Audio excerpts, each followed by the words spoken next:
গাজায় যুদ্ধবিরতি কার্যকর হলেও পশ্চিম তীরে ঠিকই বর্বরতা চালিয়ে যাচ্ছে ইসরায়েলি বাহিনী, যেন গাজাবাসীর শাপমুক্ত জীবনের শোধ তুলছে পশ্চিম তীরের ফিলিস্তিনিদের কাছ থেকে। এমন অবস্থায় এলো আরও অস্বস্তির খবর। ইসরায়েলকে ২,০০০ পাউন্ডের বোমা সরবরাহে সাবেক মার্কিন প্রেসিডেন্ট জো বাইডেন যে স্থগিতাদেশ জারি করেছিলেন তা তুলে নিচ্ছেন নতুন প্রেসিডেন্ট ডোনাল্ড ট্রাম্প। এরই মধ্যে সামরিক বাহিনীকে দেয়া হয়েছে নির্দেশনা। হোয়াইট হাউসের বরাত দিয়ে শনিবার এ তথ্য জানিয়েছে বার্তা সংস্থা রয়টার্স। নিজের সামাজিক যোগাযোগ মাধ্যম ট্রুথ সোশ্যালে এ নিয়ে কথা বলেন ট্রাম্প নিজেও। সেখানে এক পোস্টে প্রেসিডেন্ট জানান, বোমাগুলো ইসরায়েল কিনেছে, তাই তিনি সেগুলো সরবরাহ করাকে নৈতিক দায়িত্ব মনে করেন। বলেন, ইসরায়েল অনেক কিছুর জন্যই যুক্তরাষ্ট্রকে অর্থ দিয়েছে, কিন্তু বাইডেন প্রশাসন সেগুলো সরবরাহ করেনি। সেগুলোই ইসরায়েলে পৌঁছে দেওয়ার ব্যবস্থা করা হচ্ছে। সাবেক প্রেসিডেন্ট জো বাইডেনও ছিলেন ইসরায়েলের ঘোর সমর্থক। যুদ্ধ শুরুর পর থেকে বহু বিষয়ে জনসম্মুখে ইসরায়েলের সমালোচনা করলেও সেসব বন্ধ করতে কার্যকর কোনো পদক্ষেপ নিতে দেখা যায়নি ডেমোক্র্যাটদের। বরং আকুণ্ঠ সমর্থনই অব্যাহত রেখেছিল বাইডেন কমলার দল। মুখে যুদ্ধবিরতির কথা বললেও একাধিকবার সরবরাহ করেছে অস্ত্রসহ অন্যান্য সহায়তা।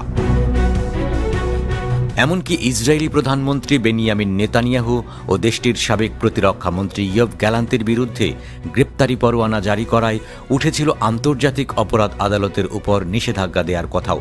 অবশেষে মানবাধিকার সংগঠনগুলোর চাপ আর ফিলিস্তিনপন্থী বিক্ষোভকারীদের চাপের মুখে বাধ্য হয়ে ২,০০০ পাউন্ডের বোমার এই চালানের উপর দিয়েছিল নিষেধাজ্ঞা। ক্ষমতায় আসার এক সপ্তাহের মধ্যে যা তুলে নিলেন ডোনাল্ড ট্রাম্প। আমেরিকার দেয়া এই বোমা এবার ফেলা হবে পশ্চিম তীরের নিরস্ত্র বেসামরিকদের উপর, তেমনটাই শঙ্কা বিশ্লেষকদের। তবে যুক্তরাষ্ট্রের সাফাই, ইসরায়েলের আত্মরক্ষার জন্যই প্রয়োজন এই অস্ত্র। গাজার হামাস, লেবাননের হিজবুল্লাহ এবং ইয়েমেনের হুথিদের মতো ইরান সমর্থিত সশস্ত্র গোষ্ঠীর কবল থেকে ইসরায়েলকে সুরক্ষা দিতেই কেবল ইসরায়েলকে সহায়তা দিচ্ছে ওয়াশিংটন। তবে ট্রাম্প যে এমন উদ্যোগ নেবেন সেটা প্রত্যাশিতই ছিল। এর আগে ট্রাম্প সতর্ক করে বলেছিলেন, গাজা উপত্যকায় হামাসের হাতে আটক জিম্মিদের মুক্তি দেওয়া না হলে নরকের মূল্য চোকাতে হবে। তবে সেই মূল্য কাকে চোকাতে হবে সে বিষয়ে স্পষ্ট কোনো ধারণা দেননি তিনি। ২০ জানুয়ারি যুক্তরাষ্ট্রের প্রেসিডেন্ট হিসেবে দ্বিতীয় মেয়াদে ট্রাম্পের শপথের আগেই গাজায় যুদ্ধবিরতি কার্যকর করা হয়েছে। চুক্তির আওতায় হামাসের হাতে থাকা ইসরায়েলি জিম্মিদের পর্যায়ক্রমে মুক্তি দেওয়া হচ্ছে।